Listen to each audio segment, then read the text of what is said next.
We gather in reverence before the wonder of life, the wonder of this moment, the wonder of being together, so close yet so apart, each hidden in our own secret chamber, each listening, each trying to speak, yet none fully understanding, none fully understood.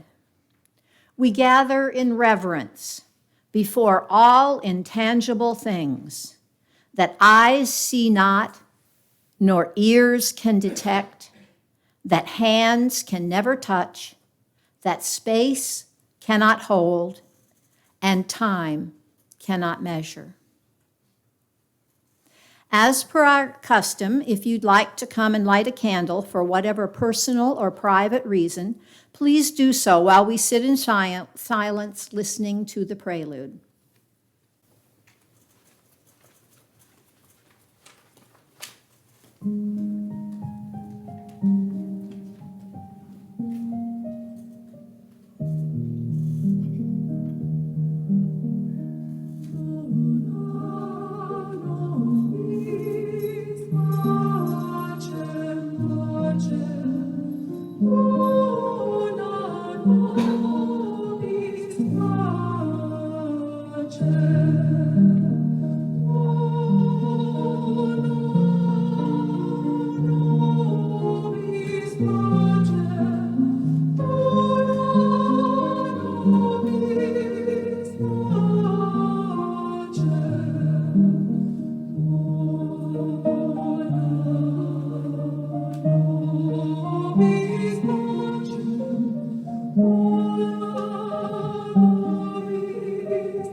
Please stand in body or spirit for our chalice lighting and spoken affirmation.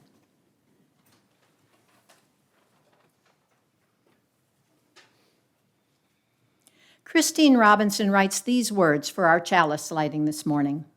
We gather this hour as people of faith, with joys and sorrows, gifts and needs.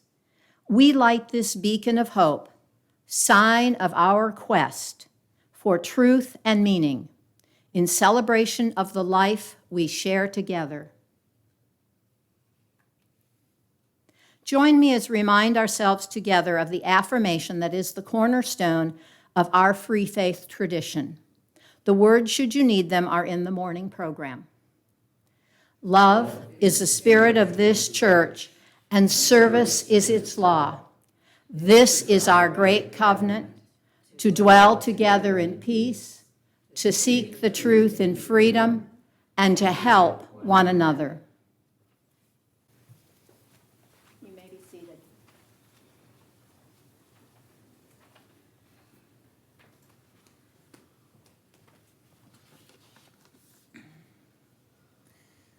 Today is our third Sunday, continuing our look at Great Peacemakers, true stories from around the world.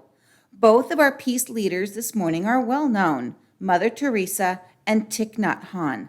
We hope you enjoy learning more about these leaders this morning. Much of the dialogue about the leaders is taken directly from the book. Our meditation words this morning are from Peace by Pupils of the Lincoln School. This has been adapted. Peace means the beginning of a new world.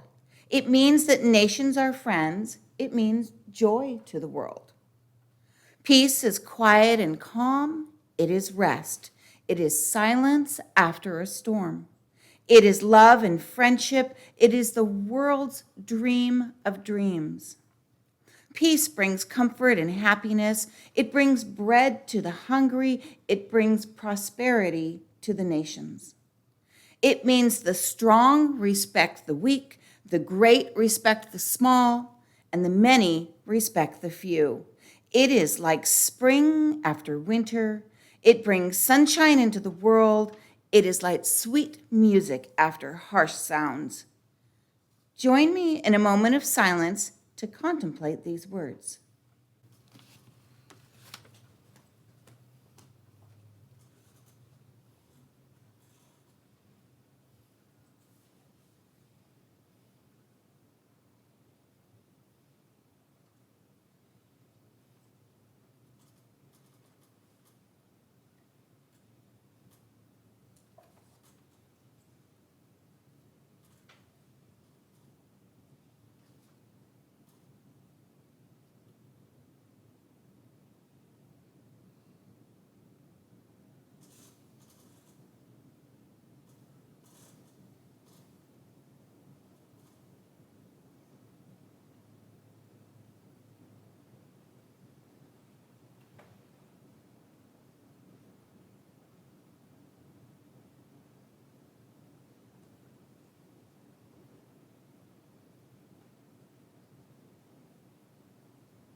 Standing only 5 feet tall, Mother Teresa was small in stature, but enormous in influence, gaining international admiration for her selfless service to the destitute and dying.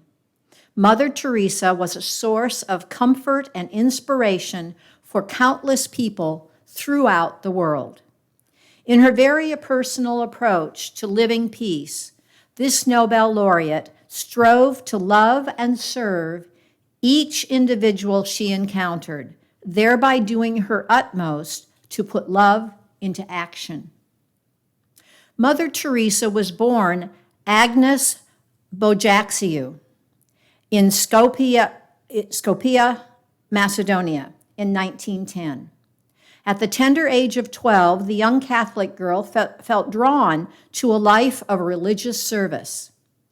Initially uncertain about following her call, she asked her parish priest how she could be certain, and the priest answered, "The deep inner joy that you feel is the compass that indicates your direction in life. Soon afterward, her heart overflowed with joy, and she decided to devote herself fully to a religious life. After reading magazine articles about missionaries in India, Bojaxiu was inspired to join the Sisters of Loturco, who were serving there.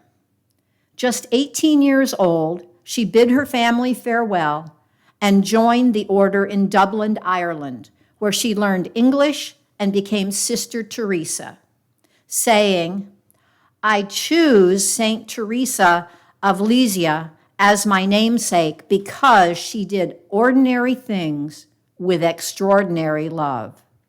After taking her final vows, Sister Theresa became Mother Teresa. Before long, Mother Teresa was relocated to Calcutta, now Kolkata, India, and began teaching at St. Mary's High School. In a city of approximately 3,000 slums, St. Mary's was an insulated environment populated with middle and upper-class girls and walled off from the nearby poverty. Following nearly 2 decades at the school, Mother Teresa embarked on what she called the most important journey of her life. While riding a train, she heard what she identified as a call within a call. The message was quite clear. I was to leave the convent and help the poor whilst living among them. It was an order. I knew where I belonged, but I did not know how to get there. 2 years later, her superiors gave her permission to strike out on her own. Taking some nursing training and trading her Lorenzo robe for a cheap cotton sari, the lone nun ventured out into the streets. The suffering that Mother Teresa encountered in the slums of Calcutta was staggering. In no time, she found a woman partially eaten by rats and dying in the street. The compassionate nun rushed the woman to a nearby hospital, which admitted her only after Mother Teresa refused to leave unless something was done for her. Immediately following this incident, the determined Mother Teresa asked the local authorities for space where she could care for other people who were dying in the streets, space where they could die with dignity. Gaining permission to use 2 rooms in a Hindu temple, Mother Teresa set up the Collegiate Home for the Dying. There she did her best to convey to the dying that even though throughout their lives they had felt unwanted and forgotten, at least in their final days, they were loved. Soon Mother Teresa welcomed her first assistant, one of her former students, to join her in serving the poor. Mother Teresa rejoiced. When a girl who belongs to a very old caste comes to place herself at the service of the outcasts, we are talking about a revolution, the biggest one, the hardest of all, the revolution of love. Mother Teresa founded her own order, the Missionaries of Charity, adding to the usual vows an additional vow of serving the poor. Living almost as austerely as the people they tended, the Missionaries of Charity had scant personal space, negligible personal belongings, and a rigorous routine of contemplation and service. They were considered in the Indian caste system as so-called untouchables. The miracle is not that we do this work, but that we are happy to do it. How could they be happy to wash a leper's disfigured face or hold an emancipated woman's skeletal hand while she dies? In the faces of the poorest of the poor, the Missionaries of Charity saw the face of their God, a perspective that enabled them to view each patient not with pity, but with the reverence, and made their service not social work, but a form of active worship. Increasing her happiness, Mother Teresa found in the poor remarkable expressions of love. Once, when Mother Teresa gave rice to a starving Hindu family, the mother of the family kept only half of it and without hesitation gave the rest to her hungry Muslim neighbors. This is something so beautiful. This is living love, said Mother Teresa. Another time, when a beggar told Mother Teresa that for the entire day he had only received 29 paise, less than 1 rupee, and wanted to give the money to her, she recalled, "I thought for a moment, if I take it, he will have nothing to eat tonight. And if I don't take it, I will hurt him." She accepted the donation, remembering, "I have never seen such joy on anyone's face as I saw on his, that a beggar, he too could give to Mother Teresa." It was beautiful. 29 paise is a small amount, and I can get nothing with it. But as he gave it up, I took it because, like thousands, because it was given with so much love. Through a BBC documentary in 1969, the West discovered Mother Teresa, making her a household name and unleashing a flood of honors. Suddenly, the nun found herself meeting with dignitaries and organizations such as the United Nations. Pope Paul VI gave Mother Teresa a limousine, which she promptly raffled off and spent the proceeds on a center for lepers. When the Nobel Foundation awarded Mother Teresa the 1979 Nobel Peace Prize in recognition that poverty and distress also constitute a threat to peace, Mother Teresa humbly accepted it in the name of the poor, and at her request, the banquet award was canceled so that its US $7,000 cost would go to the poor. Uncomfortable with the surge of international attention, Mother Teresa admitted, "More and more often I am requested to speak in public. This is an ordeal for me. I wish I did not have to do it." Nevertheless, she did speak in public, although occasionally her message met with contention. Some critics questioned Mother Teresa's focus on just assisting poor individuals, rather than changing the social structures that contributed to their poverty. In Mother Teresa's opinion, everyone must follow their calling, and while other people might feel called to serve on the societal level, she felt called to serve on the personal level. One of her colleagues shared that the missionaries of charity gave people fish instead of teaching them to fish, so to speak, because the people that they served were too weak to even hold a fishing pole. Some of the critics also took issue with Mother Teresa's stanch opposition to abortion, which she fought by promoting natural family planning and adoption, and capital punishment. She insisted that regardless of circumstances, every life is precious. Traveling throughout the world, Mother Teresa detected 2 types of poverty. In poor countries like India and Ethiopia, she saw obvious physical poverty, inadequate shelter, rampant disease, lack of food.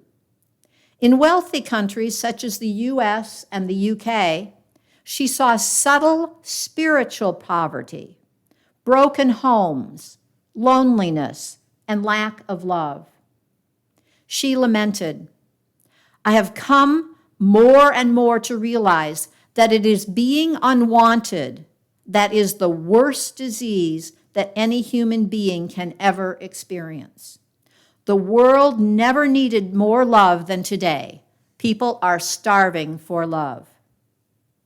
Trying to ease both physical and spiritual poverty, Mother Teresa and her missionaries of charity established centers in more than 100 nations by 2007. For years, Mother Teresa had been elected as her order's superior general, with one dissenting vote, her own. Eventually, age diminished her health, and when she announced that she was too ill to continue leading the order, one of her first volunteers, Sisters Nirmala, was elected as her successor. Mother Teresa shared, "People ask me about death and whether I look forward to it. And I answer, of course, because I am going home." In 1997, Mother Teresa went home at age 87. India expressed its appreciation of Mother Teresa by giving her a state funeral, normally held only for prime ministers and presidents. During this tribute, the nun's body was transported on the same carriage that had carried the body of India's renowned peacemaker, Mahatma Gandhi. The multi-faith service took place in a stadium packed with 13,000 mourners, while thousands of additional mourners filled Calcutta's streets and millions more watched on television around the world. Shortly thereafter, a push began for Mother Teresa to be canonized a saint. Pope John Paul II granted special permission for the review procedure to start earlier than usual, and in 2003 announced her beatification, the last step before sainthood. Mother Teresa became Saint Mother Teresa on September 4th, 2016. This compassionate and devoted woman offered comfort and love to countless people worldwide. Today, her order continues tending to the poor, the dying, and the forgotten, following St. Mother Teresa's extraordinary example of love in action. We will now see a few of Mother Teresa's more famous quotes, followed by a song to Mother Teresa.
to the table or what story you have to tell. No, I don't care what lies you tell to keep you breathing or what keeps you from believing. You'll be okay, you'll be okay. I am here and I'll hold you dear. You'll be okay, you'll be okay. I am here and the dawn is drawing near today.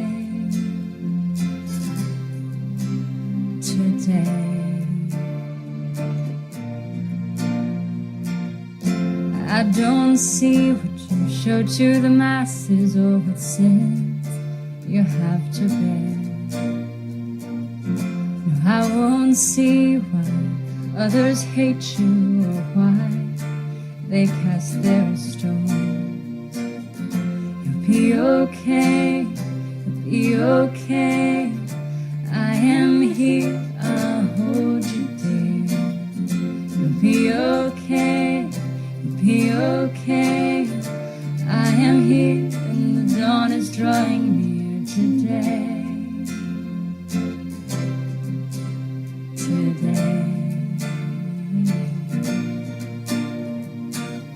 I'll dress your wounds and I'll clean your sores. I'll show you there is love. I'll hold you close and I'll fight for you. I'll love you more and more. I'll dress your wounds and I'll clean your sores. I'll show you there is love. I'll hold you close and I'll fight for you. I'll love you more and more. You'll be okay, you'll be okay. I am here, I'll hold you dear. You'll be okay, you'll be okay. I am here and the dawn is drawing near today. You'll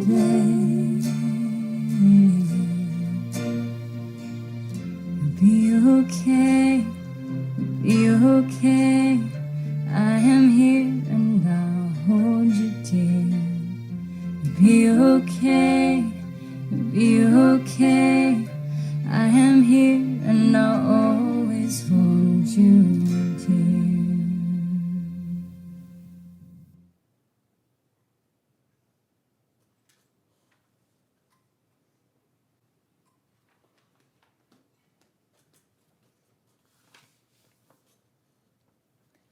Hailed as one of the most tireless and effective spiritual social activists since Mohandas Gandhi, Vietnamese Zen Buddhist monk Thich Nhat Hanh cultivates inner peace while working for world peace. Leading one of the great nonviolent resistance movements of the 20th century and nominated for the Nobel Peace Prize by Dr. Martin Luther King, this gentle leader holds that a key to world peace is the practice of being peace. Born in 1926 in central Vietnam, Thich Nhat Hanh began his quest for inner peace early. When I was 9, I saw on the cover of a magazine an image of the Buddha sitting peacefully on the grass.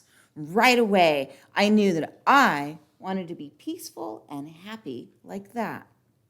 Eagerly, Thich Nhat Hanh became a monk when he was just 16 years old and, by the age of 30, had founded his own monastery and co-founded what became the most renowned Buddhist institute in Vietnam, An Quan.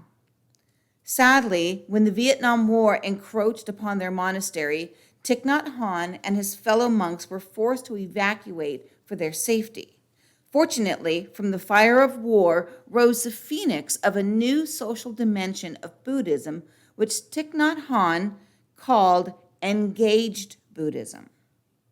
The brown-robed monk explained, "When the warplanes came and dropped bombs around us, we heard the sounds of our people crying out in pain and anguish. There were wounded children and destroyed houses and refugees to take care of. We could not ignore them and just sit quietly in our meditation halls. We had to go out and help, but we knew we would become exhausted if we did these things without also nurturing our own spirit. We used the teachings of the Buddha about self-protection and self-healing in our own personal practice and then took them out in the world. This was engaged Buddhism in its purest form. Engaged Buddhism caught on quickly. Thich Nhat Hanh traveled to the U.S. hoping to inspire a change in U.S. policy regarding the war. Having seen much injustice and many of his friends and disciples killed in the war, he was understandably angry.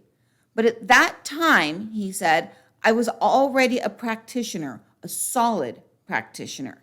I was able to see that the real enemy of man is not man.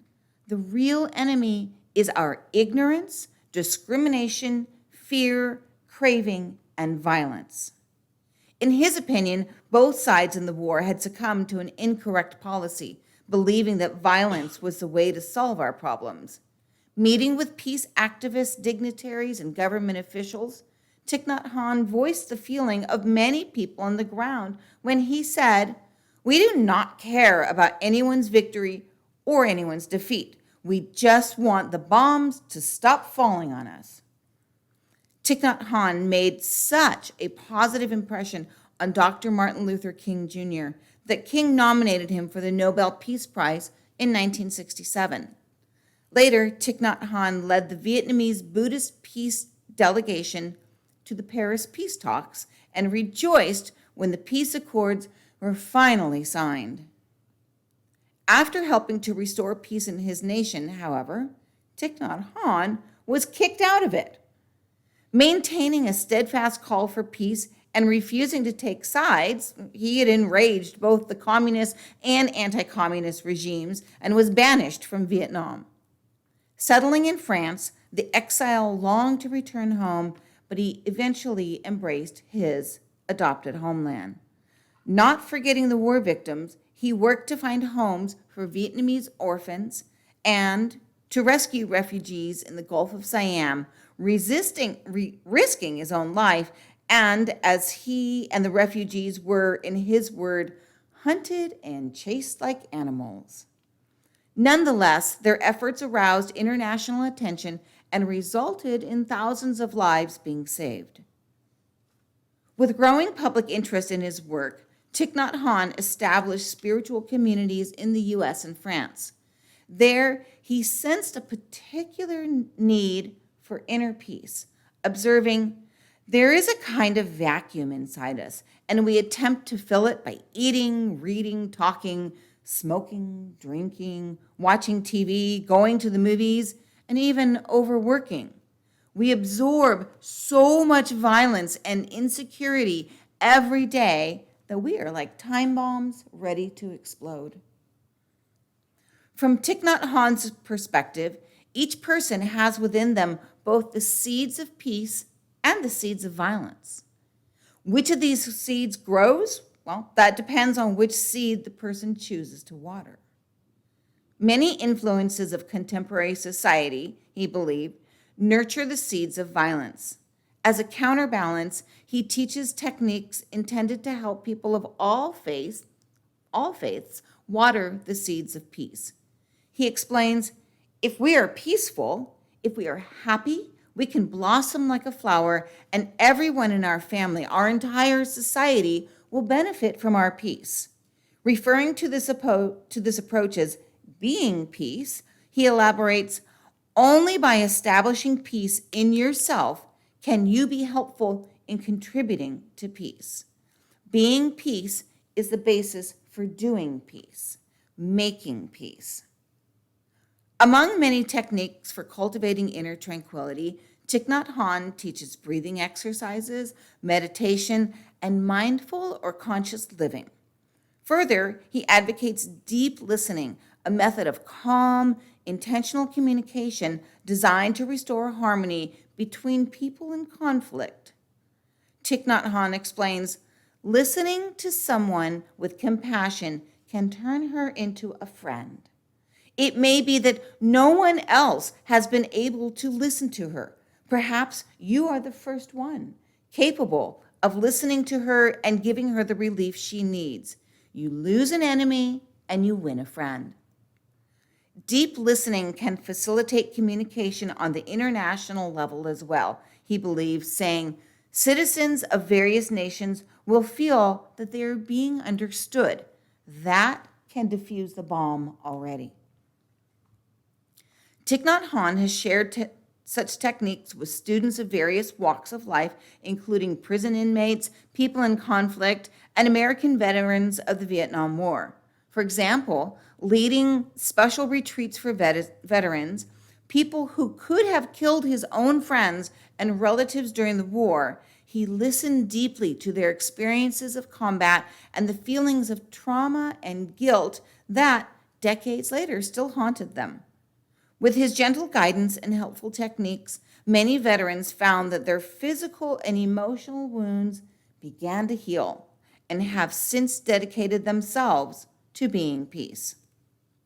Just days after the World Trade Center tragedy on September 11th of 2001, Thich Nhat Hanh visited New York City and addressed an ecumenical congregation.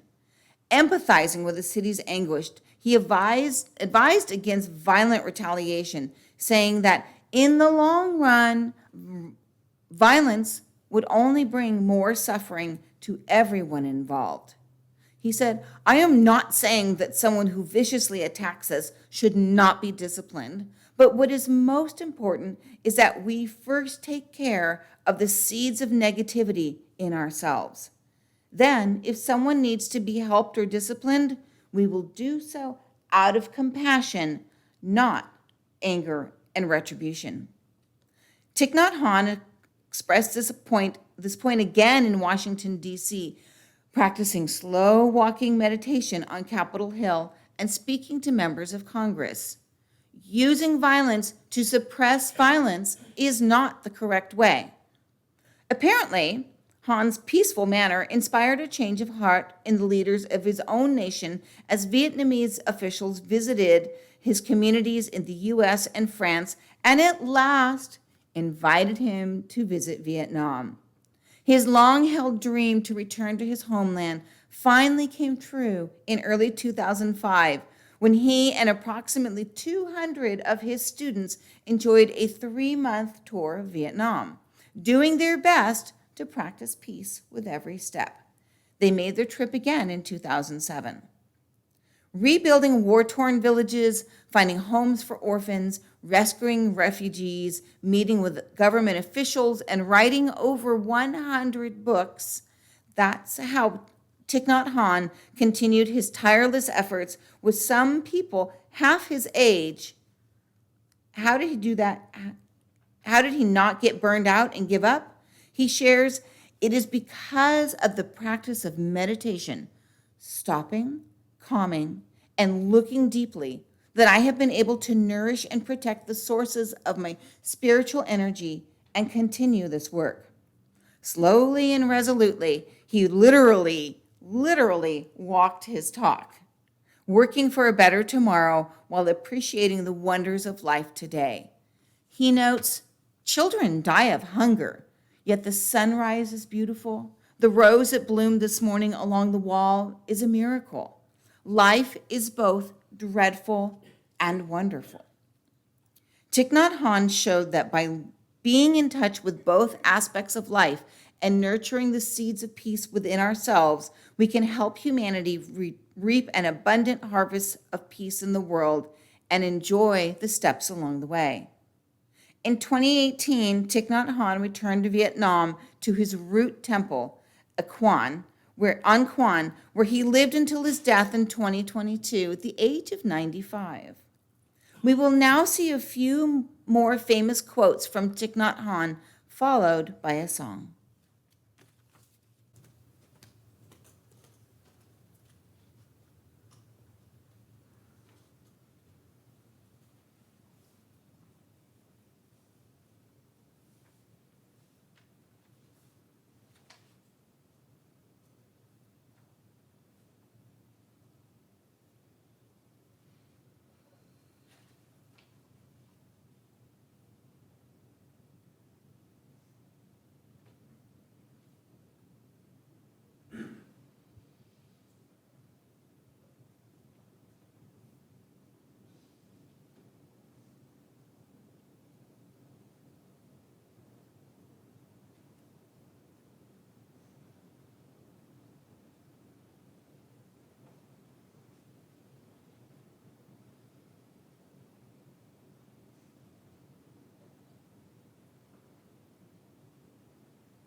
wanna go as the river, not as a drop of water that is flowing harmony.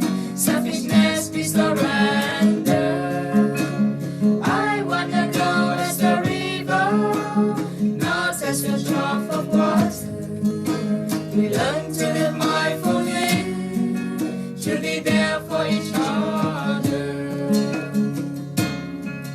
Our friends are stream of spirituality.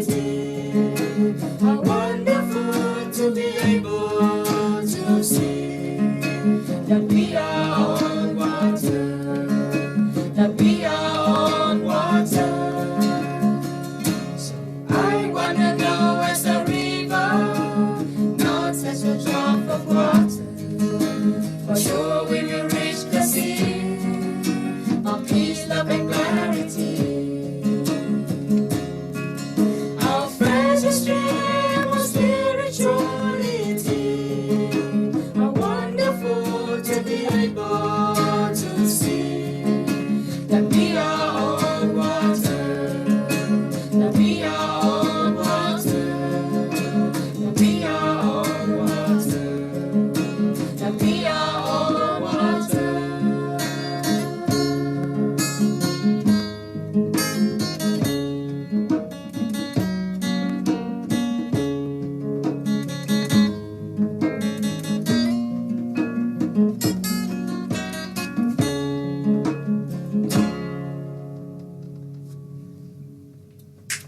Wonderful!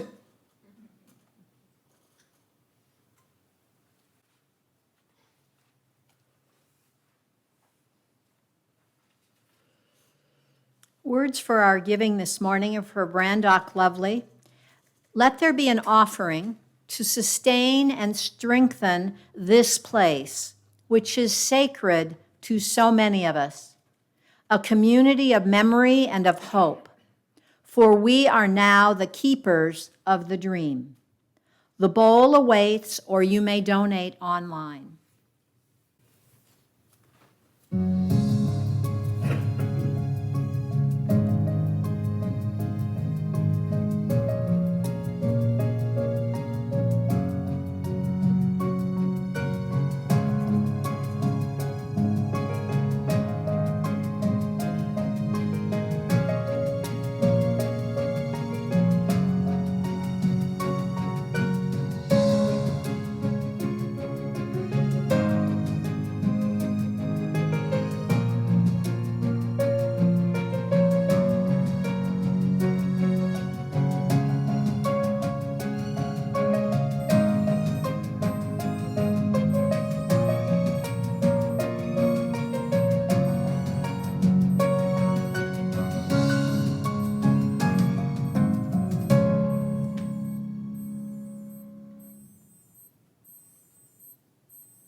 I invite you to stand in body or spirit for the benediction and extinguishing the chalice.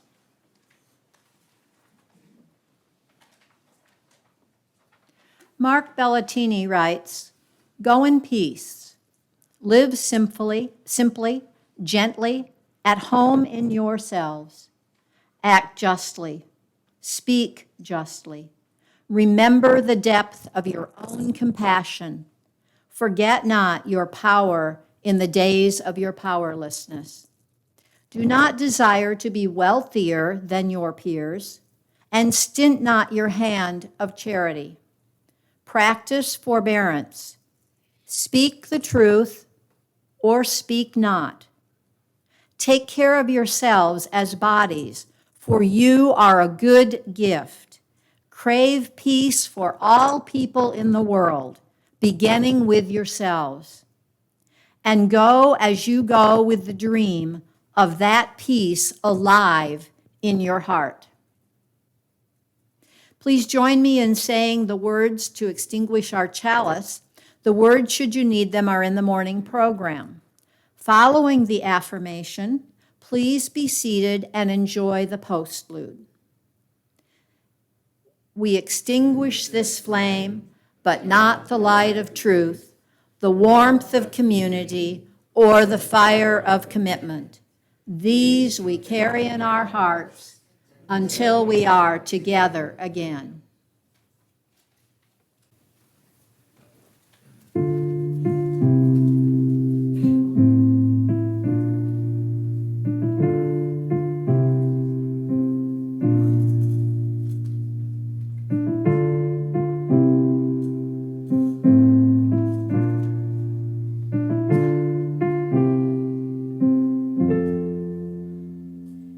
If I could write a magic song that everyone could sing, I would write of love, of hope and joy, and things that peace could bring.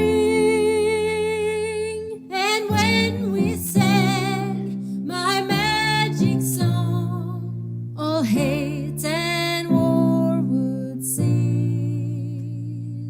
If I could write a magic song, I'd write a song of peace.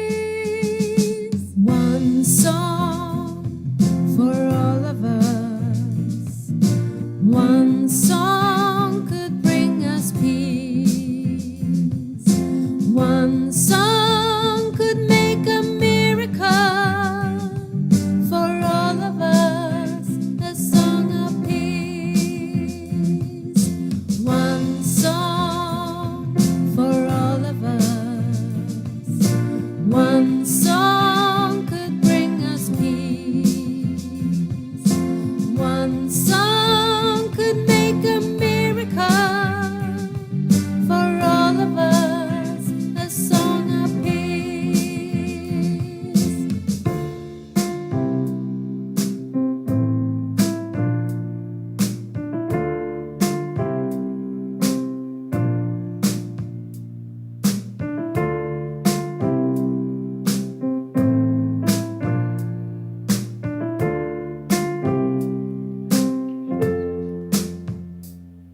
If I could write a magic song that everyone could sing, I would write of love, of hope and joy, and things that peace could bring. And when we sang my magic song, all hate and war would cease. If I could write a magic song, I'd write a song of peace.